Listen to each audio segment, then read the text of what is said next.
Hi, in this presentation, we're going to discuss our attempt at the Kaggle competition Hacking the Kidney. Our goal in this competition is to identify functional tissue units called glomeruli across various kidney tissue samples. Simply put, glomeruli are the tiny network of blood vessels that are the cleaning units of your kidneys. The health of glomeruli is a key indicator of kidney function. Damage or disease affecting these structures can lead to a significant decrease in kidney function. So, it's essential to be able to identify them quickly and reliably. In this project, we start with UNet, following a traditional segmentation approach. Then, we explore an alternative method by utilizing a large pre-trained model known as SEM, which is short for Segment Anything Model. Okay, let's move on to the experiment part. We begin our experiment with very basic unit training. And as shown in the right-hand side figure, the basic unit can indeed capture the main parts of the targets. However, there's also overfitting. And the previous slides, we noticed that the predicted mask is a form of attention map, and we want to transform it to either 0 or 1 instead of the probabilities. Therefore, thresholding is needed. However, to set the threshold at what value is a problem, because when we set a threshold as a low value, there are many noises here. And when we set the threshold to a large value close to the maximum 255, it fails to capture the ground truth. Therefore, we address the overfitting problem from 4 different perspectives. They are from hyperparameter side, dataset side, training side, and model side. We begin with the learnable threshold. So this is more like a meta-learning approach, which is the process of learning how to learn. However, after experiments, we find that the initial threshold has to be set with extreme care, and the learning rate of the learnable threshold should remain small.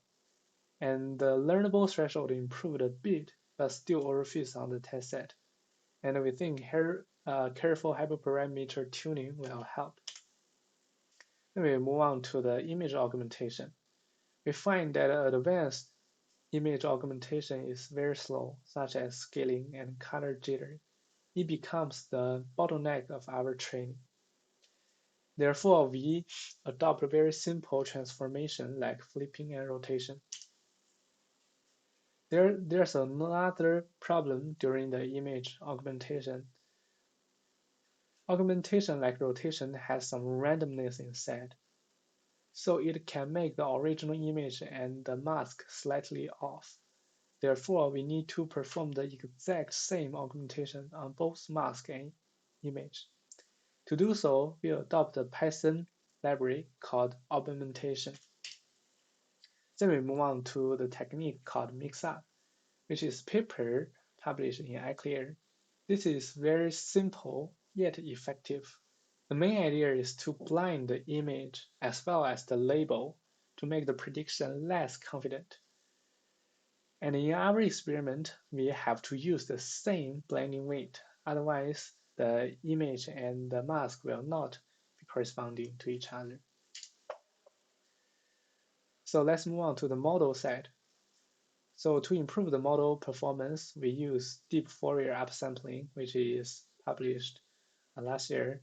The author is from our school, and it performs upsampling in the frequency domain, and we use it to replace the simple bilinear interpolation in the unit.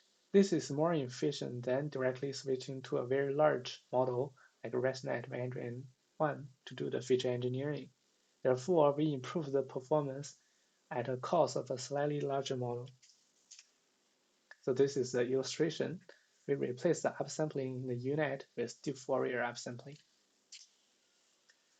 So let's look at the performance on the test set. Our performance is good on all the settings, including single target. And the single target on the edge is considered as a difficult task, and the multiple targets will all perform good. And another insight is that the ground truth provided in this dataset does not seem to be a very fine-grained mask. The middle one is the true ground truth mask, and the left one is the image. And we notice that this is actually the true fine-grained boundary for the targeted cell, which is much more closer to the prediction result from our training model. So the last part is how to denoise the final prediction. We notice that the final prediction includes many noises, which is basically due to the image cropping. And after denoising, we notice it delivers a very visually appealing result. Okay, let's move on to our exploration to the large segmentation model, SAM. SAM is the state-of-the-art image segmentation model called Segment Anything model. We were inspired by its segmentation ability shown in the demo. We tried our own images in the online demo, and even in the zero-shot setting, the performance is really nice. We can see all the cells are nicely segmented by the SAM model. However, one thing is that it also segments the cells that we do not treat as our target cells. But this also offers our a chance to convert the segmentation task to a simpler task, classification. So we can feed our image to the segmentation model and then have every cell segmented. The only thing we left to do is to classify whether the cell is our target cell or not. So we change our workflow to segmentation and classification, which is different from the traditional approach, detection and segmentation. However, when we try SAM locally, we notice there is a performance gap. And this is not a surprise because we have seen many online discussion questioning in the difference of the performance. But this is not the main challenge. The main challenge is the efficiency. And we try to address the problem from two perspectives. The first solution is from the dataset side.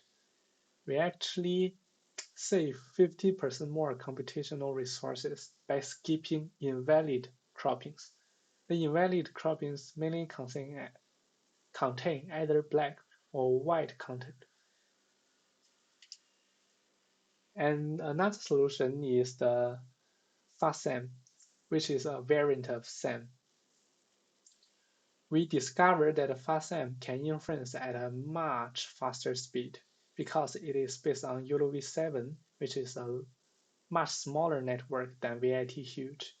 And more importantly, it can conduct batch inferencing.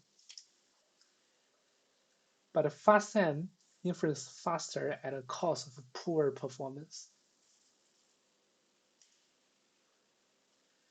So to improve the performance, we first conduct hyperparameter searching, especially on the hyperparameter called confidence and IOU that separately controls the precision and localization accuracy. In addition, we're tweaking FastSAM with detailed text prompt.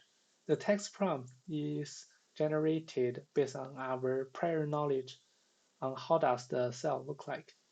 And by equipping with the detailed text prompt, the FastSAM is able to nicely segment the target cells.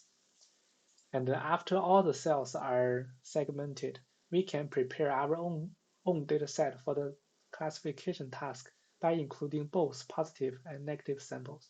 And the last thing we left to do is train a binary classification network, which is simple and easy.